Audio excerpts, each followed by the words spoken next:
Hi dear students, आप लोगों को मेरी शुभकामनाएं और धन्यवाद भी।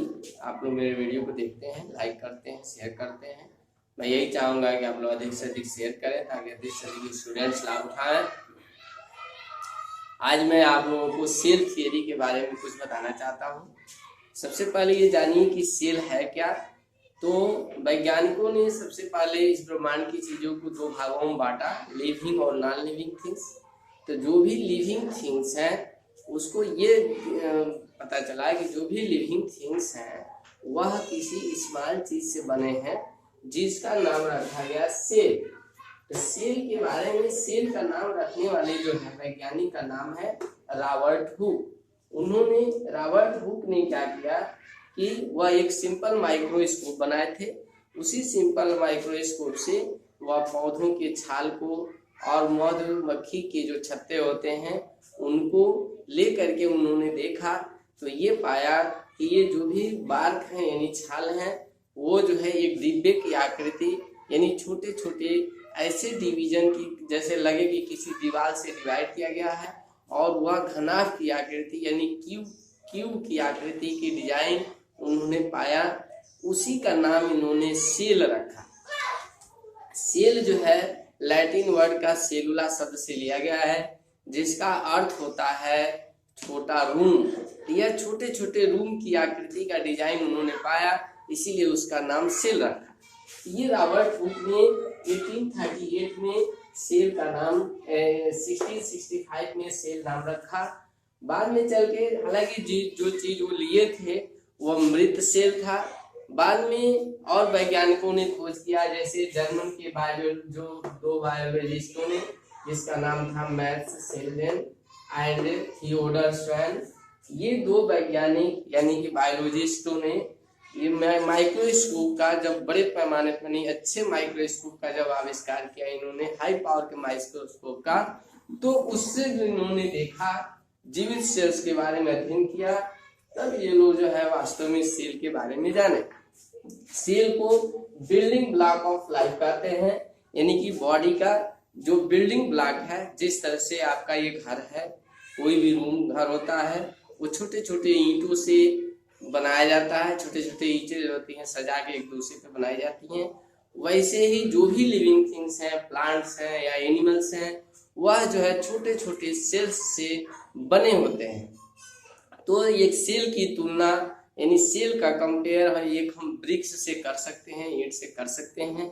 जिस तरह से मकान की बनावट वो बिल्डिंग मूल आधार है, ईंट जो है ईंट के ही आधार पर बनाया जाता है, ठीक उसी तरीके से हमारी बॉडी या जो भी लिविंग थिंग्स हैं, प्लांट हो या एनिमल हो, वह सेल से बनाए जाते हैं। तो वो सेल से कैसे बनाए जाते हैं, तो यहाँ पे जो है ईंट तो अलग अलग ईंट है जिसको सजाया जाता है, लेकिन सेल जो होते हैं स्वयं डिवीजन करते हैं, स्वयं वो डिवाइड होते हैं। एक सेल जो है दो पार्ट में डिवाइड होगा, फिर दो सेल वो दो सेल में डिवाइड होंगे। इस तरह से सेल का डिवीजन होता चला जाता है और एक अच्छे से स्ट्रक्चर के साथ ऑर्गेनाइजेशन होता चला जाता है, और जिससे हमारे बॉडी का निर्माण होता है। देखिए सेल थियरी में कुछ चीजें हैं जो मूल रूप से, जैसे सबसे पहले है कि all living things are made of cells. Cells are the basic structural and functional units of life. जो भी लिविंग थिंग्स हैं वो सभी के सभी सेल से बने हुए हैं। सेल का जो है जो भी बॉडी है यानी लिविंग थिंग्स हैं, उनका basic structural and functional unit जो होता है लाइफ का, वो हमारा सेल होता है। बेसिक का मतलब कि जहाँ से स्टार्टिंग होती है हमारे जीवन का, या जितने भी लिविंग थिंग्स हैं सभी की स्टार्टिंग सेल से होती है। इसीलिए सेल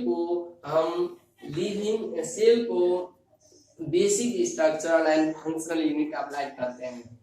इसके बाद new cells are form from pre existing cells by their division. अभी मैंने बताया कि जो भी न्यू सेल्स होते हैं वो जो पहले वाले सेल हैं वह डिवाइड होते हैं, और वह डिवाइड होकर के अलग अलग नहीं होते, वह एक दूसरे में स्ट्रक्चर करके, और जो मल्टी सेलुलर ऑर्गेनिज्म जैसे हम लोग हैं, जो सिंगल सेल ऑर्गेनिज्म जो होते हैं जैसे अमीबा है, पैरामीशियम है, वहां पे जब सेल का डिवीजन होता है तो वो दो डिवाइड होकर के सेल अलग अलग हो जाता है, तो अलग अलग ऑर्गेनिज्म बन जाते हैं।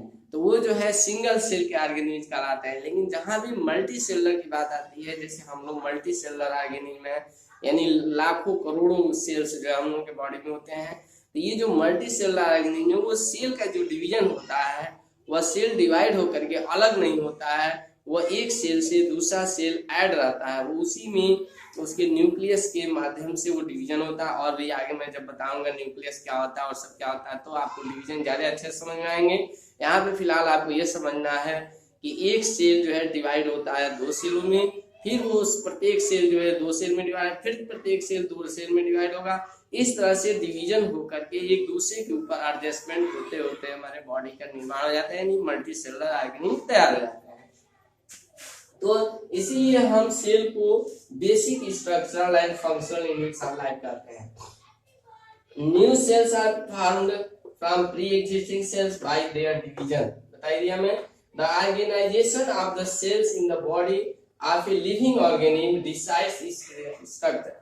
किसी भी बॉडी को, जैसे हाथी है यानी एलिफेंट है, या ह्यूमन है, या आपका डॉग है, या जो भी है, यह जो है सेल के ऑर्गेनाइजेशन के ऊपर निर्भर है। सेल जिस प्रकार से ऑर्गेनाइज होता है उसी प्रकार का स्ट्रक्चर बॉडी की स्ट्रक्चर बनती है। ये सेल के ऑर्गेनाइजेशन पे निर्भर है स्ट्रक्चर। तो organisation of the cell in the body of a living organism decides its structure. तो किसी भी बॉडी के स्ट्रक्चर को डिसाइड करने के लिए वह सेल के ऑर्गेनाइजेशन पर निर्भर है, यानी सेल किस प्रकार से ऑर्गेनाइज होते हैं। जैसे बिल्डिंग बनती है, आपका बिल्डिंग बनाने वाला जो भी मिस्त्री है वह दीवार को चलाता है, दीवार में ईंट लगाता है, तो वह उसी के किस तरह से दीवार बनाए जाते हैं इसके ऊपर निर्भर करेगा उस मकान का निर्माण। ठीक उसी तरीके से हम लोग की बॉडी है, चाहे और जीव जंतु की बॉडी है, वो उसी पे निर्भर करेगा कि वो सेल का ऑर्गेनाइजेशन किस प्रकार से हुआ। The function of an organism depends on the way the cells work or the function they perform। किसी भी ऑर्गेनिज्म का जो फंक्शन है वह सेल के फंक्शन पे निर्भर है कि सेल किस प्रकार से फंक्शन करते हैं, उसी के आधार पे उनके बॉडी का फंक्शन निर्भर है। तो आप लोगों को मैं इस वीडियो में ये बताया कि सेल थ्योरी क्या है, सेल का जो है नाम किसने रखा, फिर उसके बाद उसमें क्या क्या अध्ययन किए गए। अब जो है आप लोगों को आगे की वीडियो में बताऊंगा स्ट्रक्चर ऑफ सेल। सेल के स्ट्रक्चर में क्या क्या चीजें हैं, एक सेल के अंदर क्या क्या चीजें पाई जाती हैं, तब आपको उसके बाद आपको पता चलेगा कि ऑर्गेनाइजेशन किस प्रकार का होता है, कितने प्रकार के सेल होते हैं, सेल के टाइप्स क्या होते हैं। ये सब हम आप लोगों को अगले वीडियो में एक एक करके बताऊंगा। इस वीडियो में बस इतना ही। आप थैंक्स।